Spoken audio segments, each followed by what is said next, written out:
छिनेरा के देखे वाला आवेला ना तो 2 बजे के टाइम रोला 11:30 हो गइल हो आइनो कि ना। अरे सारे बाबू आई बे आओ सारे फोन लगाओ तनी मेहमान के छिनेरा के देखे वाला आवतन तो राशन लियो जाएगा आई रे मेहमान के फोन लगाओ तनी अंगूठा कलिया लगा दे। ए सारे मेहमान के फोन लगाओ छिनेरा के देखे वाला आवतन तो लगाओ तो लगाओ। हेलो कहाँ की जगह चला कौन कर जावा था। हेलो हो मेहमान। अरे महाराज कौन यही 10 बजे का कहाँ लाड़ चढ़ते रह गए नीरव ठीक है अच्छा ठीक भाई।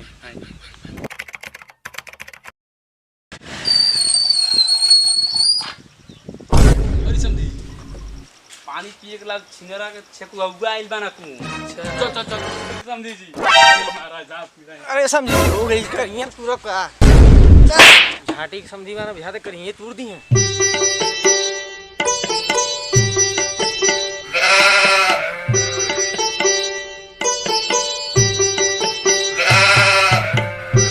बैठी अरे बैठ जा अरे महाराज बैठ बउका जो मेहमान के लिए पानी लेके आओ पानी। अरे बेटा पानी लेके आओ मेहमान के लिए पानी लेके आओ। ठीक छिनेरा के तैयार हो जाए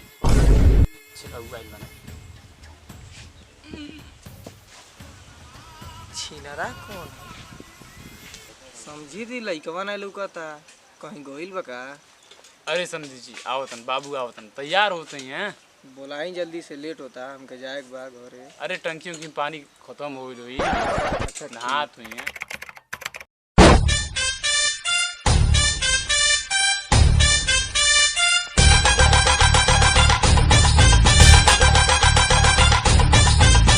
बेटा मेहमान के गोड़ धरो। नाम दादी खुश रह आबाद रह बाबू जहाँ रह फुलाई ला बैठा। ए बेटा हाँ डैडी एक बार देखो बउका गइल सारी पानी ले आवे लाइन एक बार डैडी जा रहे ठीक जा बेटा तो ये बता जल्दी। अरे ये साला ये का ते खाता ले बड़ा मीठ लो बता बड़ा मीठ ला हम और देबे त नहीं कह तनी चलिए। अरे साला ये से पुली कइबे का हां बोली। अरे महाराज अपन चैनल बंद कर। आई साला ये तो हमारी इज्जत नाश हो गई। अरे महाराज कौन बात नहीं अपने गोर दुआर हो कौन बात नहीं रह दी कौन बात नहीं तब वही कुल बात आराम से चलिए ठीक बात देखो नहीं है तो कोई नहीं अपन इज्जत है। ठीक महाराज जी कौन बात नहीं बैठ। संधि जी लइकवा का करे ना हो संधि जी लड़का ही हालैंड में हाथ गाड़ी चला। हाथ गाड़ी का होला हो। अरे हाथ गाड़ी कंप्यूटराइज सिस्टम। अच्छा हम दूसर कुछ समझत रहे नहीं समझ हाथ।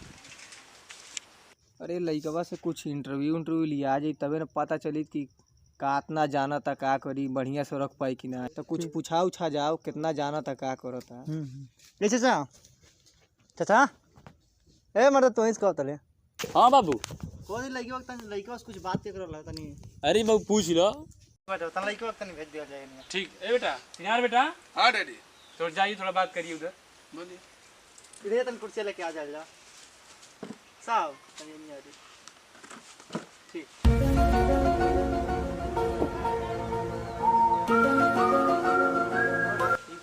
गदाई उदाई बढ़िया बोले पूछ ले यार का जाना था का नहीं। बाबू तनी स्टैंड अप हो जा। हाँ तनी खड़ा हो जा। Hello excuse me hello yes what is your name.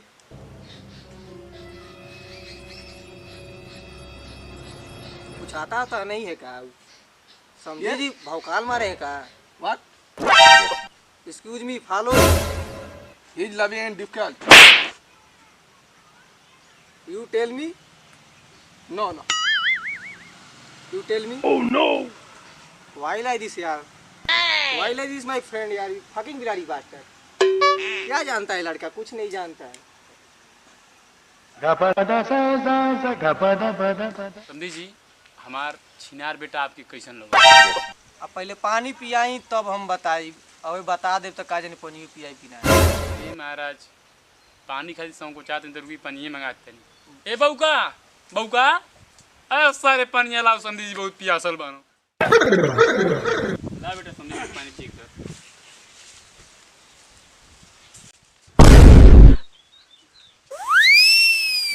पनिया तो एक के बा।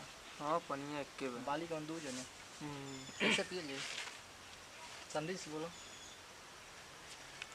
समझी जी दू जाने बानी जा पनिया एक के बा। अच्छा संदी जी मंगाते हैं। ए बेटा मेहमान के पानी की व्यवस्था करो।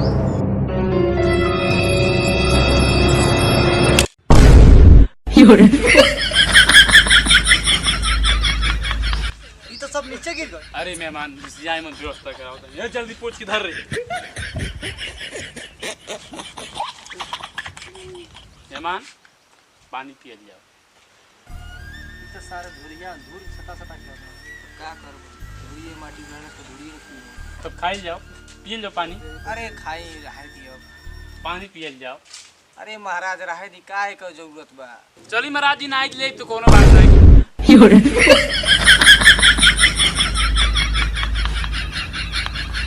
बस जब सारे थेथर बना को का करबो नाम भगवान मुँह बन रे तो समझी दी अब चलन जा सब कुछ हो गई। बारात तोरा सब रही लेके आ जाई। अरे हाँ समझी जो 4-5 बजे ले। अरे दिन डूबते डूबते आपके घरे अच्छा चली ठीक बा चल तनी तनी कुछ देवल चाह तनी छिनारा के बोलती तो दिया दे चिन्हा उन्हा। छिनार बेटा उनका पेट झड़ता चल गेल बार नहाए। छिनार बेटा ना नहीं नहीं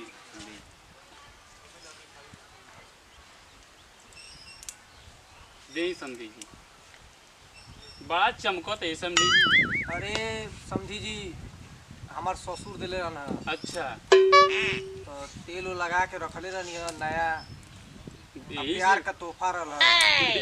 बड़ा प्यार से हमारे ससुर दिले रहना। अच्छा चली समझी जी ठीक बा। चल जाता ठीक चलिए ठीक है समझी जी ठीक बा। ठीक बा चलो जाओ। नमस्ते खुश रखो चलो नमस्ते। खुश रखो। ए पटाखा फोड़ रे।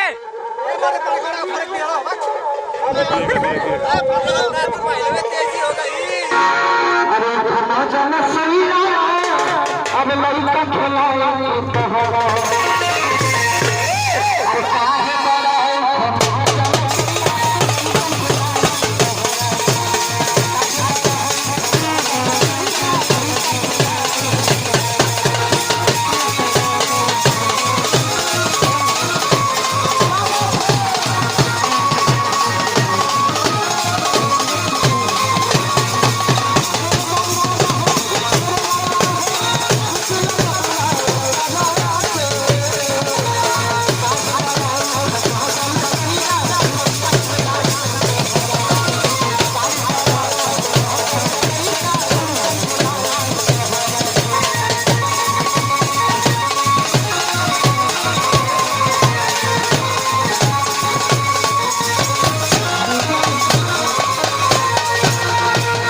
बाग साला का बोलता रे दिमाग खराब हो गइल हमार।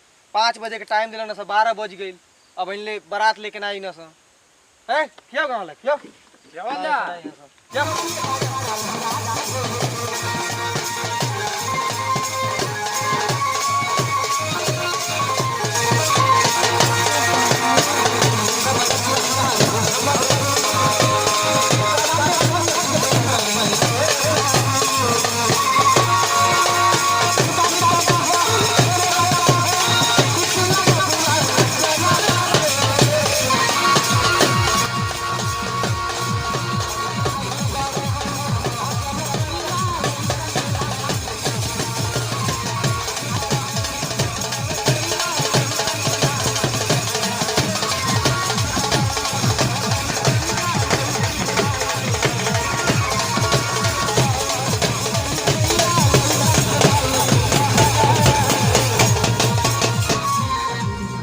ए बेटा बाबू पैसा डेयरी में खुराक निकाल एकदम गर्दा उड़ा दे ए जा ए मर्द खाना में राख है राख साला जाना था नहीं तो चाउमीन बनवा दो चाउमीन बनवा दो का बा कुछ बा बनवा दो जो भाग यहाँ से जोन होई तो देखल ले बरतिया गइल बा अब बतिया गइल हां अरे साला मुंगरा निकाला सा ले चला सा ओह नो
उतरल जा डैडी इन लोगों से बोल दो हमको कोई उठा के उतारेगा तो ही उतरूंगा।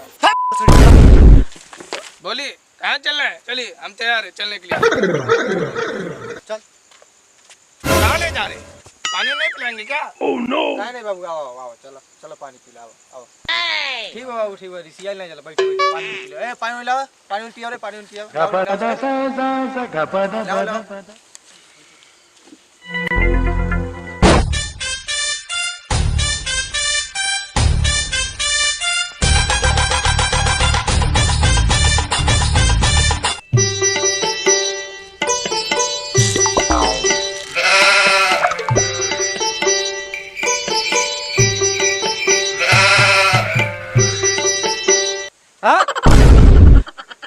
साला दिमाग तक तो नहीं पहले ही खराब कर वाला सर लेट बारात लेके आइल वाला सर अगर हाथ लगौला सर तो हाथ काट के गाड़ी में डाल ये समझी जी अरे क्यों हाथ से नाई पानी पी दे का अपन गान लगा दे कैसे पानी तो रही बताई जैसे मर्जी वैसे खा सर मगर हाथ ना लगा के बा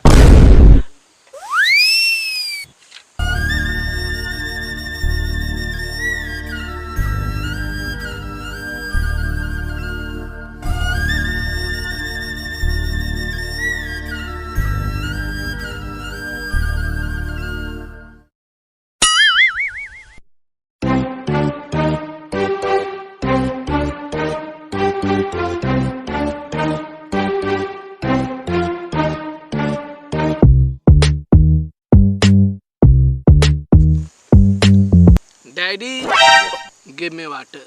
अरे सारे बहुत समझने वाले का अरे सर पानी लाओ सर पानी लाओ सर पियाओ सर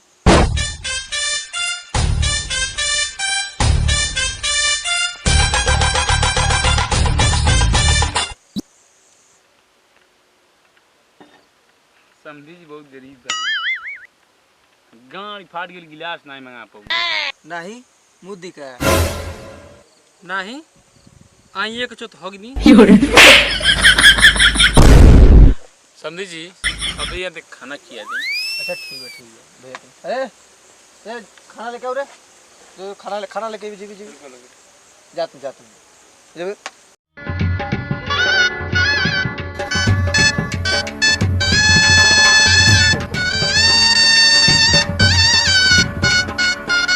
भेजले बानी खाना खातिर लाओ त लइकवा भेजी समझी तब ले घरवा से तनी हम बोटा घुमा लाओ भेजे बढ़िया बोटा ठीक बा हम तनी घुमा लाई मुर्गा के लात तन ढेर रहे हां हो ठीक बा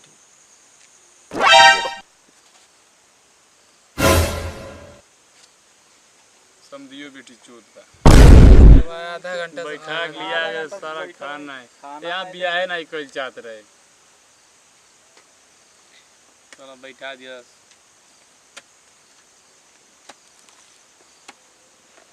रुको लो बेटा रुको लो सुतल मत रुको लो अरे वहीं से ओह नो गाड़ी में डाले खाना अपन ऐसा बात तो कोई लेना नहीं